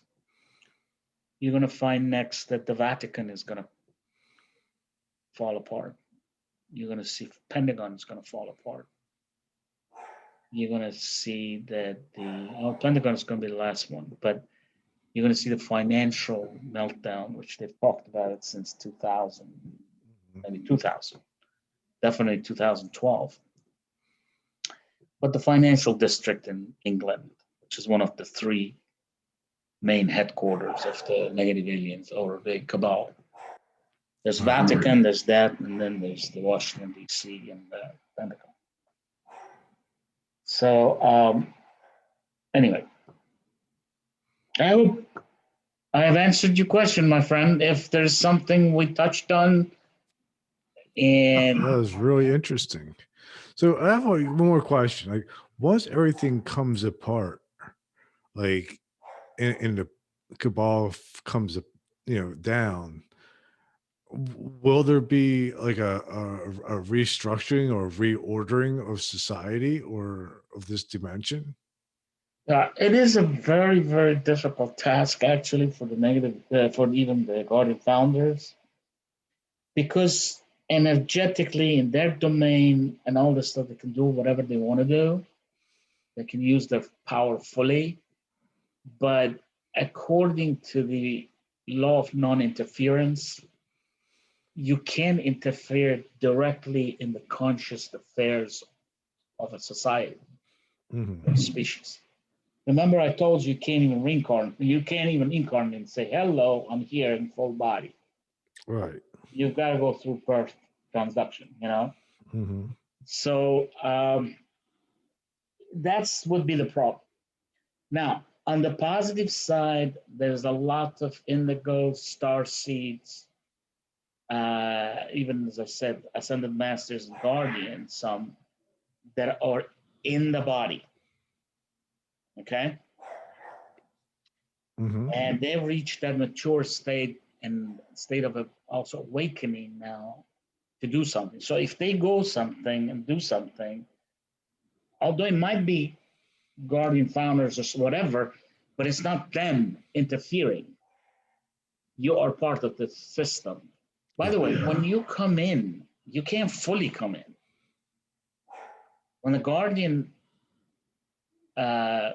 incarnates here, can only bring a very small portion of its quantum of energy to embody, because otherwise it blows up the whole planet. Even one guardian can blow up the planetary logo, Mm-hmm. because the light that is tremendous. You know what I'm saying? Yeah. These are the ones that contributed to creating the entire universe and lightening up the the void to give it, life. So you can't come in one place like Earth and go into the planetary grid, or planetary logo. Right. So there's aspects of them in here. So you know what I'm saying? Right. So Yeah. it's legitimate. It's basically what you're doing. You're living according to God's laws. That you're coming back. I mean, when you become an ascended master, okay, you may choose to come back to lower planes and help people expand Yeah. by being one of them and teaching. Mm-hmm. Are you with me? Yeah, I'm here. Yeah, Yep, with you. but it's a very, very, very slow process, because it has to get awakening, it has to have proper time. And when you're here, you're not the only one. Mm-hmm. You have to, the collective consciousness has to allow it. And when you get so many people who are pro-Trump and this and that, and they fight between Biden and Trump, and they're into all kinds of prejudices and nonsense and what I call a soap opera type. Yeah, it's just silly. It's silly. Yeah. They don't use their consciousness in a proper way. Go out there and get rid of the cabal and do it smartly. You know what I'm saying? Mm-hmm. Like, their money is in all these top corporations. Okay? Boycott the corporations. Don't buy stuff. Don't go to Neiman Marcus and buy expensive this or this or this. Anywhere they are, let them collapse. In fact, this virus is actually backfiring on them, because a lot of corporations are dropping, but not the best way, because some of the bigger corporations are buying the smaller ones. Yeah, of course. In fact, they're getting rid of the lower, and it's pushing the stuff on the top of the pyramid. Mm-hmm. So it's going to take time. The biggest stumble is people's awakening. People have to do it themselves. They have to do it. It's their job, their responsibility. It's part of their consciousness, part of life, part of learning, part of gaining consciousness expansion, enlightenment. Right. That's why I've dedicated all my life to do this. I virtually eat, spiritual teaching, slides. This is my life, Yeah. because that I feel that's the best way I can contribute, and I think I have, because there have been oodles of people who have told me that they've been writing books, and thank you for guiding us so we can write these books. Now, Yeah. I don't want to sell books, so I don't publish any books. But they do it. They want it. They need it. Whatever. It's good because they've created their spiritual career. As long as they don't get narcissists and Right. self-serving, you know what I'm saying? Oh, absolutely. Yeah. Then that's perfect. Yeah. Long as you keep the attitude of service and don't become selfish. Yeah, but unfortunately, Gary, that's the last lesson humanity is going to learn, because it's been disconnected from its inner self that reveres that provision of the law of one, Yeah. which is unconditional love. In fact, on top of that, it's become much worse in the previous century, especially after World War II and one, where the negative aliens really started coming back into physicality. You know what I'm saying? Yeah. And you know do everything. The financial stuff, poverty, all this sexual stuff, all this materialism, all this stuff. It's all been exasperated. If you look in the 17th century, of course, they had all these aristocracies and users and stuff, but average people out there, they were in the farms and nature and close to, you know what I'm saying? They had a different life. Yeah. Now everybody's after a buck. Everybody's after cheating the next guy, overcharging, and this and that. Those have to totally go. So reaching to the unconditional love, that's a long way to go. First, you gotta be good and fair, and go to the next step, next step, next step. Because unconditional love comes with total selflessness. Oh, That's when you do something, you don't expect anything back. right. Now, if you go out there and meet somebody, and we can make an example, talk to a nice looking girl, right? Try to do something. Quickly, she thinks you want her butt. Right. Talk to somebody else, he thinks, how much? How much do you want? How much is it going to cost me? Everything is either money or sex. It's favors, Yeah. I mean, these things have to go away. I mean, you're providing a service right now, right? Yes. I mean, I don't know if you're selling the discs or not. I mean, as long No, as no. I don't sell them. The podcasts are free. okay, well, see, that's definitely unconditional love, And if people start doing that, if they can do it, and even those people who can't do it, leave a very, a modicum of things to just get it going. Yep. You know what I'm saying? Nothing, if they could stop themselves. Because you know what, Gary, I could think the other way and I could make millions right now. And I constantly refuse it. Yeah. Because once you start thinking about self-service, it doesn't stop. Nothing is enough. You know what I'm saying? So anyway, the condition. And then when it comes to service to others, that's the last lesson you're going to learn. In fact, some of these things are not going to be learned in the third dimension, or HU1, or even HU2. They have to pretty much get into the avatar state to understand service to others. And then you become an ascended master. When you become an ascended master, then you're a teacher. You can come back to this world and teach people. or anyone, you know.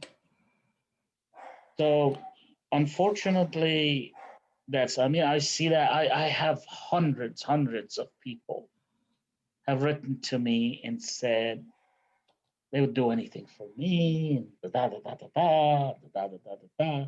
When it comes to it, they can't break themselves to do one little favor or do things. Not that I asked them. Right.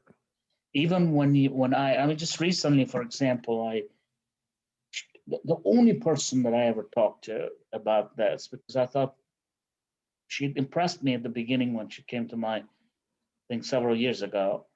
So I told her, come and interview me, and I will only talk about in this particular case psychology, and it's going to really help you.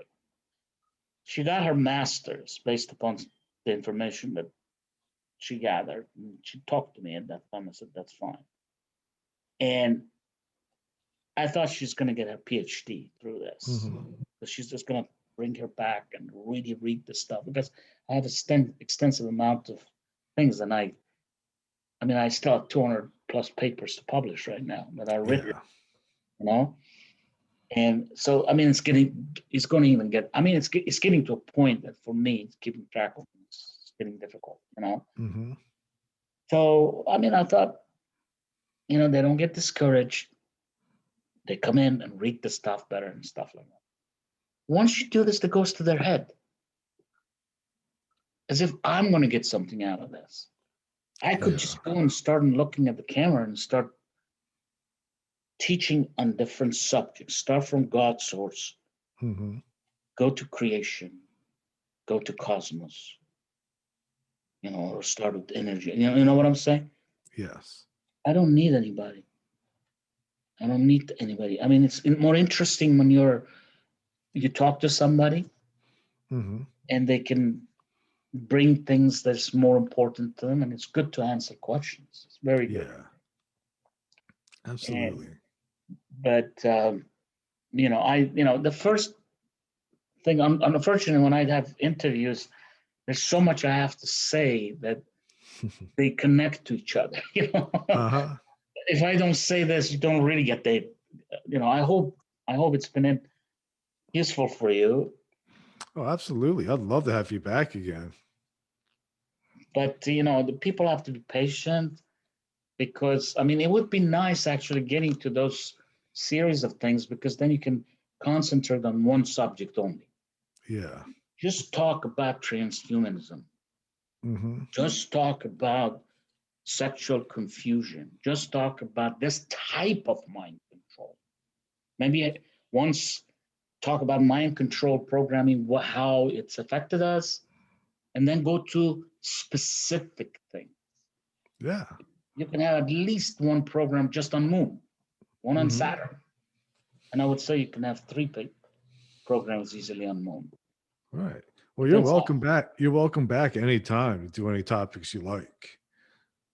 Well, my friend, you know, it would be actually, the ball would be on your court. As you have probably noticed, I'm not the type of person to play hardball and demand or this or that. And, you know, my time, I feel like if I'm giving service, I'm giving service anyway. Why should I be selective? Right. Well, that's how I am too. Actually. That's wonderful. So that's, you know, that's good. That's a good match, you know? Yeah. I just invite people on. Whoever comes on, that's great. Whoever doesn't, that's okay too. I don't worry about it. You were actually right. You know, we're talking about it. But, you know, if you do a series of program, let's say you decide to do a program, Mohsen Paul Sarfarazi speaks, or I don't know, whatever you want to call it. You know, call it one series, just consciousness. So we explore all kinds of episode 1, episode 2. Then after that, you know, you can focus and you can give all the specific things. And by the way, when you generality talk like this, it awakens people, it stimulates people and all this stuff. But to 100% understand everything, just the way I do, for example, it's not going to be easy. Right. because they have to digest it. They have to think about it. They have to play with it. They have to see things, read things. They have to see illustrations, etc., etc., etc. To me, when I say it, I've been through that. I've spent thousands of hours at 2, 3, 4, 5 o'clock trying to understand, to come up with a conjugate space-time theory, or a slew of cosmological laws that I've had the audacity to come, and say, that's a cosmological law. Right. Dualism. The term dualism, principle of creation, came to me 4 years ago, and I shied away from using it. And the more I did, the more I understood that is so fundamental. You have to introduce it. Just like the principle of conservation of energy. In fact, I've reinterpreted the principle of conservation of energy in different ways. As it relates to consciousness, as it relates to other aspects of cosmos, etc. Anyway, so that's what it is. So anyway, I'll be glad, I'll be delighted to contribute to your program, and whatever I can do, and also help, primarily the public, our fellow humans. But you need to take the what is it? Initiative. You have to be the manager of that. You have to come back and say, hey, can we talk about duality? Sure. You got it. I can do that. Can we talk? I mean, today, go back. I'm sure you're going to be editing this. So once Actually, I don't edit. No. But I mean, you're going to be listening back to it probably, or you never listen back to anything. I don't even really do that. I just clean up the sound and I publish. But one thing I have discovered is with most of my guests is my first interview, getting to know somebody, I learn what they're about. And it was all my guests I've always have come back at least a second or third time. Some are just regulars now, because they just want to keep coming back, talking about different things. So yeah, I mean, a lot of my guests I kind of just build relationships with. That's wonderful. And as I said, if there's a particular topic, I think next time, I don't like to regurgitate things. Yeah. Because they can listen back to the tape. The subject matter is extensive. You're talking about everything there is, from God, energy, cosmos, creation, space-time, dimensions, edifice of cosmos. Oh, geez, go on and on and on. Consciousness, embodiment, and then physiognomy, and aspect of physiognomy, bioenergetics, genetics, morphogenetics. I mean, there's so much stuff to talk about. So, and even any one of those, talk about the body's waste system. Talk about spleen and liver and this and this and this. I've tried, to write about all these things, and I've written a lot, although I haven't published, because they come in at the 3 o'clock in the morning, or when they come in, they pour in, and I got to write them down. Sometimes I overlap, I write, and then I rewrite the same thing in a little bit differently. And that is when I want to publish the paper, it's difficult because I say, which one do I use? Yeah. And that's editing job, and I hate doing that. Yeah, I don't like editing either. Yeah, because when it flows, it's all there. Yeah. And I'm like you. I don't like all this. This is why I welcome that when you said that spontaneity and the universe will guide us and all this stuff. And it's true. So anyway, I don't worry about that stuff, man. I just whatever's supposed to come out in an episode is going to come out, and I just trust it. Yeah, but as they say, you pick the topic, and we'll talk about it, and we'll do it. I've come to a situation that these things flow through me because I've written so many slides, written thousands of slides that I've posted. You've seen some of them, right? Yeah. Yeah. And I've written hundreds of papers. Yeah, you've written a lot. And I have done tremendous amount of thinking, kind of layering things in my psyche that they're all just sitting there, and my subconscious is so close to my frontal lobe that can come out easy. So I could spontaneously talk about things. I don't need to talk about things. Awesome. I mean, it's been 10 years, so, so anyway. So before we wrap this up, where can my listeners find you? Oh, well, the easiest way is that if they get to know the name, Google it. Once you Google it, it's going to provide you with more information that you want. The best way to do is that to get to my papers. Yeah, your blog, right? Yeah, it's any paper. You go Google, find one paper. It shouldn't be difficult right away on top, And then click on that. It will put you into 4 blogs, which are really, they're all the same.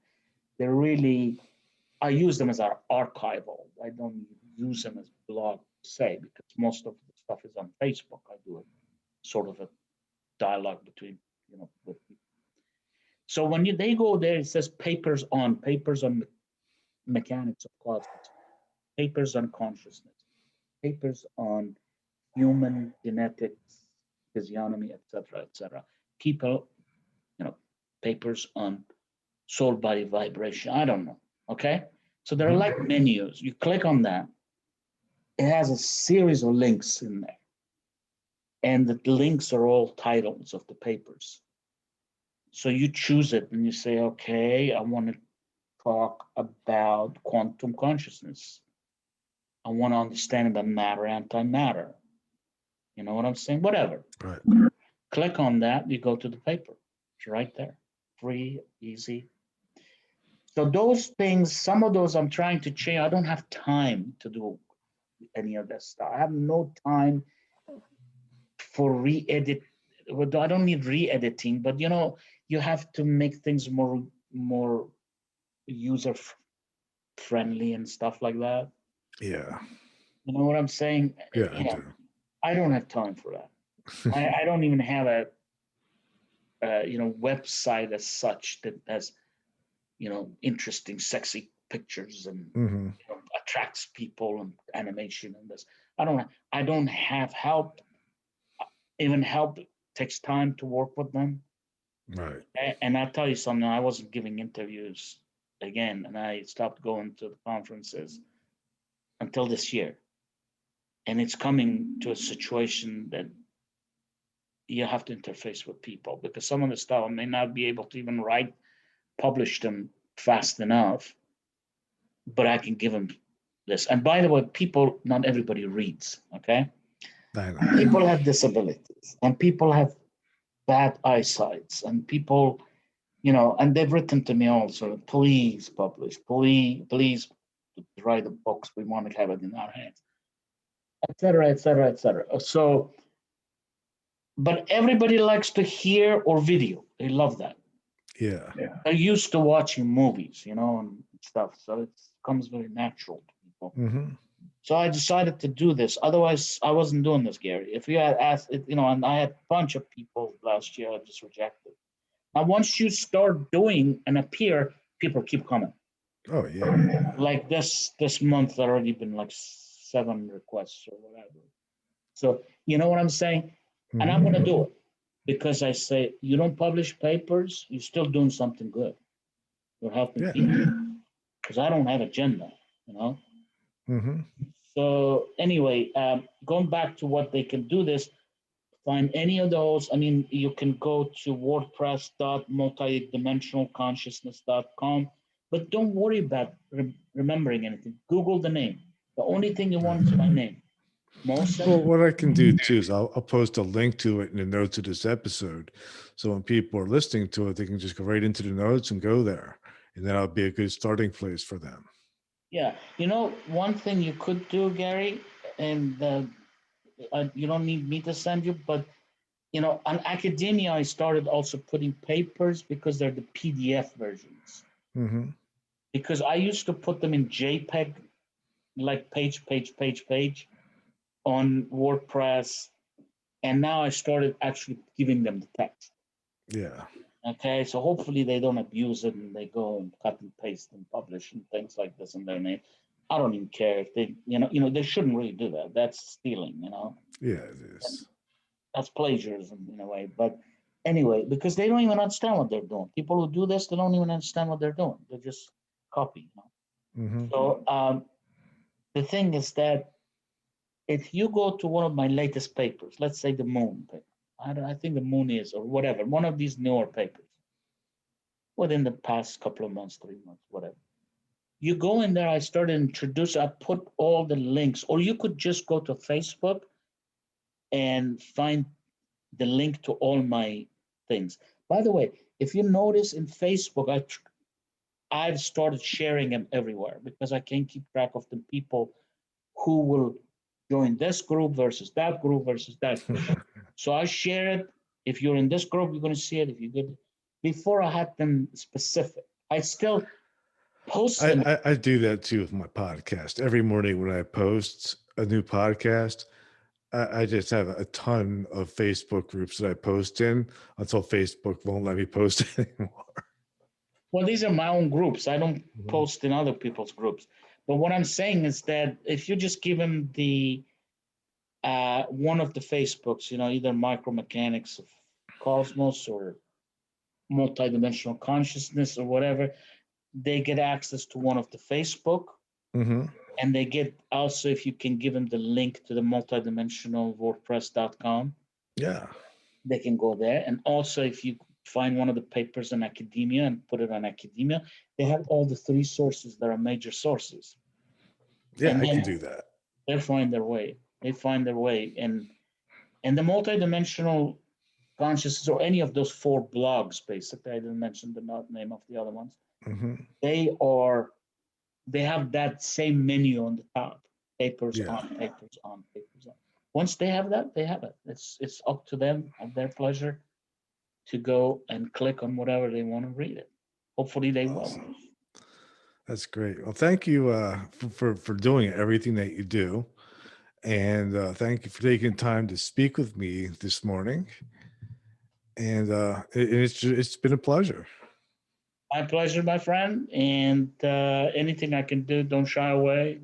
I won't. If it can help them, if it's useful, it's worth doing it. Absolutely. All right. I'll hang on 1 second and I'm just going to play the outro and we'll wrap it up. Wonderful.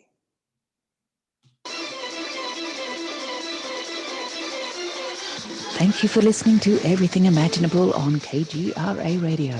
You can reach Gary at everythingimaginable2020.com or email him at everythingimaginable2020@gmail.com. He's also on Facebook, Twitter, Instagram, and LinkedIn. You can buy t-shirts, coffee mugs, and other merchandise to support the costs of producing this podcast. Click on the merchandise link at the top of his page, www.everythingimaginable2020.com. Oh yes, I almost forgot. You can buy his book, Enlightenment Guaranteed. It's the only book on Zen that you'll ever need, and it's on Amazon. It'll change your life, because remember, everything that exists was first imagined. Hey, if you love what you listen to, don't forget, rate, review, and subscribe.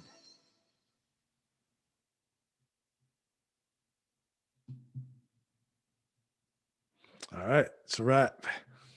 Wonderful. Thank you for calling me. And I hope you got something out of it. And the Yeah, this public is did. great. And it was a pleasure to serve. All right. Yes, it was. Thank you very much. And let me go. I got to go let my dog out. Okay, Gary. Thank you very All right. much. Thank you. Have a good day. You Bye-bye. too. Bye-bye.